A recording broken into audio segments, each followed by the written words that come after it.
नमस्कार, हमारे एग्रीकल्चर के इस मंच पर आप सभी दर्शकों का हार्दिक स्वागत है। आज हमारे साथ बातचीत करने के लिए भारतीय किसान यूनियन टिकैत के बहराइच के जिला अध्यक्ष राम कुमार वर्मा जी आज हमारे साथ मौजूद हैं। आज हम इनसे कृषि से जुड़ी समस्याओं के बारे में चर्चा करेंगे। नमस्कार सर, सबसे पहले हमारे चैनल हमारे एग्रीकल्चर की बोल में आपका स्वागत है। नमस्कार, आपको भी, आपके चैनल को भी, सभी दर्शकों को जी। सर किसानों के लिए 3 कानून पास किए गए थे। पहला कृषक सशक्तिकरण और संरक्षण, दूसरा कृषक उपज व्यापार, तीसरा आवश्यक वस्तु। ये क्यों पास किया गया था? इसके पास होने के क्या कारण क्या था? ये सरकार पूंजीवादी के रूप में इसको पारित किया था। पूंजीवाद हितैषी में कानून को बनाया गया था। जैसे कि आप जानते हैं, इस देश में 1967 में गन्ना एक कानून बना था जी। तो आप ये जानते हैं कि गन्ना एक कानून में ये तय हुआ था जी कि किसान के गन्ने को जी मिल के पहुंचाने के उपरांत 14 दिन के अंदर किसानों का गन्ना भुगतान किया जाए। जी अगर 14 दिन के अंदर गन्ना भुगतान मिल नहीं कर पा रहे थे जी तो उनको ब्याज सहित भुगतान किया जाए। जी लेकिन आपने देखा होगा कि क्या देश में ऐसा नियम लागू है? जी देश के किसान 3-3 वर्ष तक गन्ना का बकाया भुगतान नहीं पा रहे हैं। जी ब्याज को छोड़िए, गन्ना का मूलधन नहीं पा रहे हैं। जी जैसा कि आप तमाम चीनी मिल, बजाज शुगर है, चिलोरिया सिंघौली यूनिट है, जी। ऐसे तमाम देश में है जी जो 2-2 वर्ष के गन्ना का भुगतान अभी दे नहीं पाए। लेकिन क्या वो किसान मिल मालिकों के खिलाफ कोई ठोस कदम कर पाए? क्योंकि किसान बहुउद्देशीय है। किसान के परिवार बहुत बड़ा होता है। एक मिल में करीब 7 से 8 हजार लोग गन्ना देते हैं। आज मालिक एक है। 7,000 किसान इकट्ठा होकर के मिल के खिलाफ कोई याचिका तो फाइल नहीं करेंगे, क्योंकि कोई क्षेत्र बहुत बड़ा होता है। ये करीब 50 किलोमीटर के दायरे का एक चिड़िया वो फैक्ट्री का दायरा होता है। अब 50 किलोमीटर के दायरे के किसान इकट्ठे नहीं हो पाएंगे, ना इनके ऊपर कुछ कर पाएंगे। तो ऐसे में किसान भी उनके ऊपर कोई दबाव नहीं बना पाते हैं, कोई कानूनी प्रक्रिया भी नहीं बना पा रहे हैं। और अपनाते भी कुछ जागरूक किसान, अगर मान लो 2-4 किसान, 10 किसान मिल करके किसान मिल के खिलाफ कोई अगर काम करते भी है कानूनी प्रक्रिया, तो ज्यादा दिन सफल नहीं बनते, क्योंकि मिल के पास काफी रुपया होता है, काफी पाल होता है। मिल कोई छोटे मोटे उद्योगपतियों की फैक्ट्री होती नहीं। ये कोई मंत्री की, कोई मुख्यमंत्री की, कोई विधायक, कोई सांसद, यानी बहुत बड़े राजनीतिक घराना से ताल्लुकात रखने वाले ही कोई किसी का फैक्ट्री है, तो उनके खिलाफ किसान नहीं लड़ सकता है।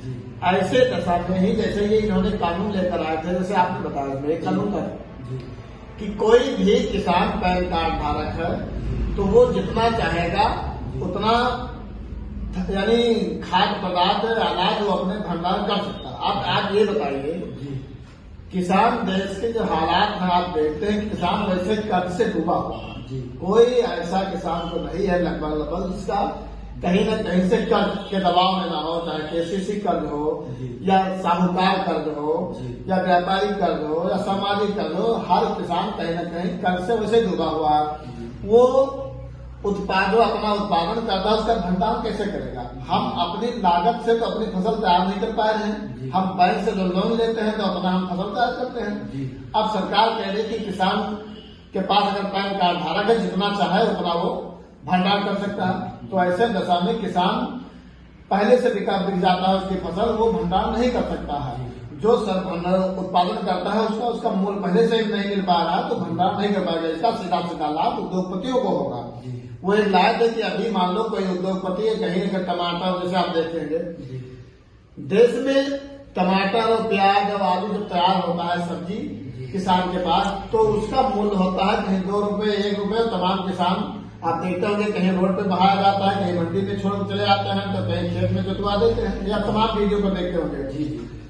तब जब किसान का जब फसल उत्पादन होता है तब ये रेट नहीं देते हम, और जब उसके पास इतना पैसा ही नहीं होता तो भंडारण कैसे करेगा?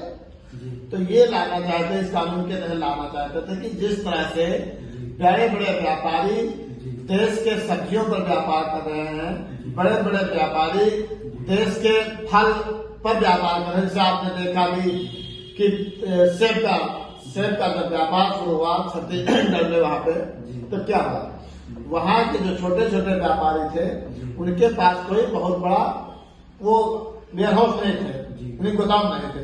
वो अपना किसान से छोटे मोटे मान लो कोई के 10 टन 5 टन 20 टन सेब लेते थे और लाकर मंडी बेचते थे।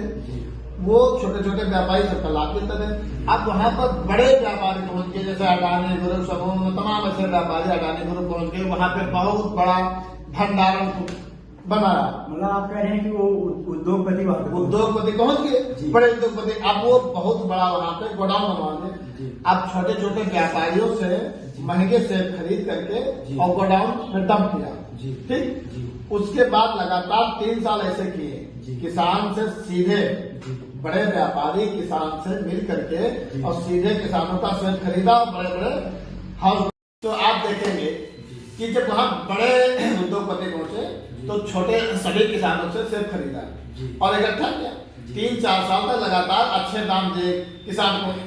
जैसे छोटे व्यापारी समाप्त हुए, व्यापार आप सेब का देख लीजिए, अगले वर्ष या इस वर्ष देख लीजिए 10 रुपए प्रति किलो सेब यहाँ उत्तर प्रदेश में बिका। 10 रुपए किलो 20 रुपए किलो सेब उत्तर प्रदेश में बिका। और जब वहाँ तैयार होगा वहाँ के किसान क्या पाएंगे? मनमानी रेट उद्योगपतियों ने उनको किसानों को दिया है। तमाम ऐसे किसान तो मजबूर हो गए तो सेब की खेती छोड़ दिया। तो हर तरह से पूंजीवादी देश पे हावी होनी चाहती है और हावी हो गए हैं। इसका एक आकलन था, आंकड़ा ये था कि जब देश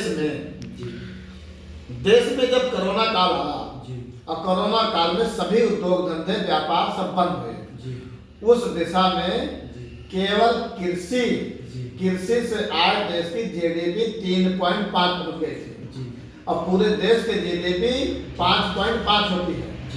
ठीक, और जब सिंगल केवल कृषि क्षेत्र से 3.5 जीडीपी देश को मिला, उसी दिन से देश के उद्योगपतियों का नजर इस कृषि क्षेत्र पर पड़ गया। ये इतना बड़ा व्यापार है, यानी पूरा देश का व्यापार, पूरा देश की सर्विस ठप और देश की जीडीपी 3.5। सर मतलब ये कानून किसानों के लिए नहीं। हाँ ना बहुत है। बस उसी दिन से किसान पर उन्होंने हावी हो गए कि बहुत बड़ा क्षेत्र व्यापारी, उसी दिन से कब्जा हो गया। उसी दिन से कोरोना काल खत्म होते हुए बड़े बड़े गोदाम गांव बनने शुरू हो गए। आप देखिए हर गांव हर ब्लॉक में ऐसा नहीं जहां पर गोदाम बड़े बड़े न बने। उसी दिन से यानी कानून बाद में बना और उस व्यापारियों के गोडाउन गांव में और देहात में सबसे पहले बन गया। तो इसके पहले उन्हीं का था। तो उन्हीं के लाभ पहुंचाने के लिए ये पूंजीवादी सरकार ये लेकर आई थी कानून। बाकी इसमें किसान के कहीं दूर कहीं लाभ नहीं है, केवल हानि है। सर हमने देखा था कि जब आप किसानों के लिए कानून पास किए गए थे तो आपने बहुत संघर्ष किया गया था कि आप ये कानून वापस ले लीजिए, तो इसके लेकर आपकी क्या? मैं अपने जनपद से जब हमारा इस देश में इस काले कानून, मैं काले कानून ही कहता हूँ, जब इस देश में काले कानून किसानों के ऊपर जबरदस्ती थोपा गया तो हम किसान संगठन के हम सभी किसान भाइयों ने, पूरे देश के किसान ने दिल्ली पर एक आंदोलन शुरू हुआ था, जिसमें छोटा सा मैं भी प्रयास किया और अपने जनपद से, अपने गांव ग्रामीण क्षेत्र से हम लोग भी लगातार उस पंचायत में, उस आंदोलन में शरीक थे। कोई ना कोई हमारे जनपद से एक टीम हमारी वहाँ लगातार रहती थी। ठीक, 10-50 लोग आते थे, फिर 100-200 लोग पहुँच जाते थे, वो आते थे, हम लोग पहुँच जाते थे। ऐसे लगातार पूरा 13 महीना आंदोलन चला। 13 महीना 13 दिन और 13 महीने लगातार हमारे जनपद से उपस्थिति वहाँ थे। क्या सर वहाँ पर भूख हड़ताल भी हुई थी? नहीं, भूख हड़ताल नहीं। हम हड़ताल आंदोलन भूख हड़ताल से थोड़े जीतेंगे। जब खाएंगे पिएंगे मजबूत रहेंगे तभी तो आंदोलन करेंगे। हम भूख हड़ताल से आंदोलन करेंगे ना। हमारा किसान संगठन कभी भूख हड़ताल नहीं करता है। किसान संगठन मेरा आंदोलन करता है और जबरदस्त आंदोलन करता है। ग्रामीण विकास में कृषि की क्या भूमिका है सर? ग्रामीण विकास में कृषि की तो अहम भूमिका है और ग्रामीण विकास में ही नहीं, पूरे देश के विकास में कृषि की अहम भूमिका है। इस देश की विकास किसान के, ग्रामीण के, गांव ग्रामीण के पगडंडियों से होकर के इस देश के विकास जाता है। जब मेरा गांव, मेरा ग्रामीण जब विकसित रहेगा तब जाकर इस देश विकसित होगा। सर इसमें आप क्या योगदान देना चाहेंगे? योगदान मैं चाहूँगा, मैं चाहता भी हूँ, प्रयास भी करता हूँ कि इस देश के हमारे किसान भाइयों की जो आय है, ये आय बढ़े, इनको अच्छी अच्छी सुविधाएं मिले, खाद बिया समय से मिले, उत्पादन समय से इनका बिक जाए। मेरा सरकार से अनुरोध भी है, मांग भी है, आंदोलन भी है। हर तरह से हम सबका प्रयास करते हैं अपने किसान भाइयों के लिए आंदोलन के तहत। निवेदन के तहत समझाने के बाद हर तरह से अभी हम आंदोलन कर रहे हो प्रयास करते हैं कि हमारे किसान भाइयों को ज़्यादा से ज़्यादा लाभ हो और उनकी आय बढ़े, ये भी समृद्ध शक्तिशाली बने। भारतीय किसान यूनियन टिकट से आप कैसे जिलाते हैं? भारतीय किसान यूनियन में देखिए, मैं इस देश में जब मैं थोड़ा जागरूक हुआ जी, हमारी शिक्षा से थोड़ा जब हम जागृत हुए, बात हुई शिक्षा, तो जब मैंने देखा, थोड़ा आकलन किया जी, इन जो हमारे राजनीतिक पार्टियां थी, हम इस पर भी आकलन किया जी। तो राजनीतिक पार्टियां देखिए, ये जब तक सरकार की नहीं बनती है। समाजवादी पार्टी को चुना था या बीजेपी? नहीं, देखिए, मैं किसी पार्टी नहीं चुना, मैंने आकलन किया जी जी।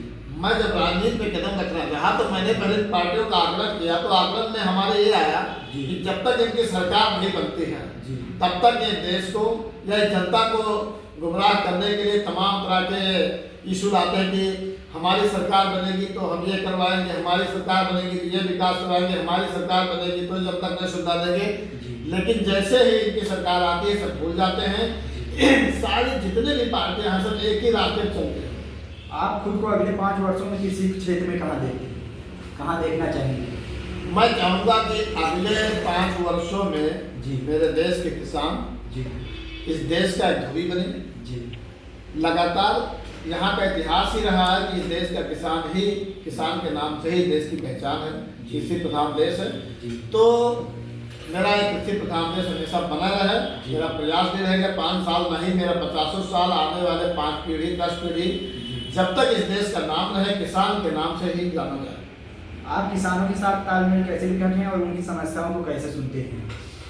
देखिए, किसानों के साथ तालमेल बैठाना, मेरे ग्राम रेलवे से किसान के बीच से हम आते ही हैं, किसान के बीच से हम इसी से ताल्लुक रखते हैं। तो किसानों के तालमेल मेरा जनजाति है, वैसे स्वभाव है, तो इसमें मेरा कोई नहीं है, दिक्कत नहीं है, क्योंकि हमारे बीच के जितने लोग हैं शिक्षा से लेकर के शुरुआत से लेकर यानी हम खेलने कूदने से जब तक शुरुआत किए हैं जीवन, तब से किसान के बीच में ही रहा हूँ। बड़ी आसानी से ना सबके साथ मेरा बैठक है और सभी किसान से मुझे समर्थन मिलता है। आप कृषि से जुड़े सरकारी नियमों और नीतियों को कैसे बताते हैं? सब कृषि से जुड़ी जो हमारे आते हैं, हमारी जो लगातार मंथली बैठक होती है, मासिक बैठक जनपद में कलेक्टर पर, महीने में ब्लॉक पर बैठक होती है, महीने में हमारे जैसे मान लो 14 तारीख को ब्लॉक की बैठक होती है, तहसील की 9 तारीख को ब्लॉक की बैठक होती है, 21 तारीख को मासिक बैठक होती है। मासिक बैठक में हमारी जो सरकारी योजनाएं होती है, सरकारी जो आते हैं अच्छे से योजनाएं, उसमें से देखते हैं कि किसान के हित में जो योजनाएं हैं उस योजनाओं को सर किसान को पहुँचाता हूँ, बताता हूँ, उसका लाभ दिलाता हूँ, लाभ पाते भी लोग हैं। तो कहीं ना कहीं जो सरकार की तमाम ऐसी योजनाएं हैं जो किसान हितैषी हैं, लेकिन उन तक किसान के दरवाजे तक पहुंचने में थोड़ा नाकामी सरकार फेल हो जाती है, क्योंकि उनके चाटुकार नेता होते हैं वो यहाँ तक नहीं पहुँचने देते हैं, वो अपने मिलीभगत से बांट लेना चाहते हैं। ताकि कुछ सरकारें कदम अच्छी करते हैं किसान हितैषी में, ऐसा नहीं है, ठीक है। तो उस योजना को जानकारी देने के लिए ही हम लोग हैं, जितना जानकारी मिलता है हम लोग ज़्यादा से ज़्यादा शेयर करते हैं किसानों से, उसका लाभ पहुँचाते हैं। सर, चिलवरिया वाला जो चीनी मिल क्यों बंद हुई और इसका कारण क्या था बंद होने का? चिलवरिया चीनी मिल का इतिहास बहुत पुराना है जी। ठीक। चिलवरिया चीनी मिल जब यहाँ लगी तो वहाँ जो वर्कर लगाए गए, तो वर्कर लगाने में ही चिलवरिया फेल हो गई। उसको बाहरी वर्कर लगाना चाहिए, बाहरी वर्कर ना लगा करके यही मिली वर्कर, यही मैंने एरिया के लोकल एरिया के वर्कर लगा लिए, वो अपने निजी फायदा के लिए चिलवरिया को ध्वस्त किया। ठीक है, चिलवरिया मिल में कर्जा 14.11 कुछ है। ठीक, बताते हैं। दूसरी बात, चिलवरिया चीनी मिल हमारा जो पूर्वांचल, जो हमारा तराई एरिया का किसान है, बहुत कमजोर है जी। ये बहुत असंगठित है, संगठित नहीं है जी। धीरे धीरे इसकी आदत बढ़ गई, चिलवरिया चीनी मिल का पैसा अपने खर्च में खर्च कर लिए, इधर उधर पैसा खर्च कर दिए, उस पैसे से अपना व्यापार किए और किसानों को पैसा मांगे थे। 1 साल व्यापार करते थे, दूसरे साल उसका पैसा देते थे जी। तो ऐसे में कहीं ना कहीं सभी का योगदान, यहाँ के लोकल के कर्मचारियों का बहुत बड़ा योगदान उसमें रहा। अगर शुरू से अगर जागरूक होते तो ऐसे दशा नहीं जाते। और ये फैक्ट्री बंद होने से यहाँ के किसानों को बहुत बड़ी क्षति हुई है। हमारे क्षेत्र के किसान जब फैक्ट्री सूचना पाए कि फैक्ट्री बंद हो गई है, तमाम किसानों के यहाँ इतना मन व्यथित हुआ हम लोग, तो भाई 1-2 दिन तक बहुत चिंतित थे कि क्या होगा बताइए, क्योंकि हमारी नजदीकी फैक्ट्री थी यहाँ। ठीक, गन्ना आसानी से बिक जाता था। अब फैक्ट्री हमारे बलरामपुर की 60 किलोमीटर दूरी पर खड़ी है। 60 किलोमीटर तक टाली जाता है, लेबर जाता है, घर के लड़के जाते हैं। मन लगा रहता है यार रास्ते में कैसे क्या हो कैसे पहुँचे। तमाम दुर्घटनाएं रास्ते रोड पर होते रहते हैं, इसलिए कहीं ना कहीं तो दिक्कत है। जी सर, यूरिया नहीं मिल रही है इस समय। यूरिया मिल तो रही है, अभी मिल रही है, इसको लेकर आपने क्या है? यूरिया न मिलने का एक ही कारण है कि सरकार सब्सिडी देना धीरे धीरे बंद कर रही है। 25% कटौती सरकार ने जो सब्सिडी किसानों के दे रही थी वो 25% कटौती किया है। कई हजार करोड़ का रोक लिया। तो जब आप बाहर से आप माल लेंगे ही नहीं तो पूर्ति कैसे होगी? कहीं ना कहीं से सरकार किसान के साथ गलत व्यवहार कर रही है। इसको भरपूर मात्रा में हमें देशों के इतिहास सीख लेनी चाहिए और किसान को भरपूर मात्रा में, जब आप रेट नहीं ले रहे हैं तो कम से कम आप खाद बीज तो उपलब्ध करवाइए। उसमें भी कटौती कर रहे हैं, किसान को रेट भी नहीं दे रहे हैं, तो किसान ऐसे दशा में खेती कैसे करेगा? सरकार इसमें फेलियर साबित हो रही है। सरकार को चाहिए भाई जितने है उतने में भी सुरक्षित बंटवारा करावा। यूरिया के साथ खेत में पड़ता नहीं, बड़े बड़ी फैक्ट्रियों में सप्लाई फैक्ट्री में जाता है, दारू वाले ले जाते हैं। यूरिया जैसे अब बगल में हमारे मानचिए देखिए सटा हुआ नेपाल है देश। यूरिया ज्यादातर यूरिया हमारे यहाँ से नेपाल देश में चली जाती है, क्योंकि वहाँ 0% सब्सिडी सरकार देती है। तो वहाँ यूरिया करीब 2000 रुपये बिकती है। तो यहाँ क्या करते हैं, तमाम लोग ऐसे हैं जो उसको क्या कहीं समझ रहे कहें क्या कहा जाता नाम नहीं कहना चाहिए। एक बोरी यूरिया ले लाइन में लगे रहे, वहाँ के 2500 के बेच दे तो जाके बेच दे।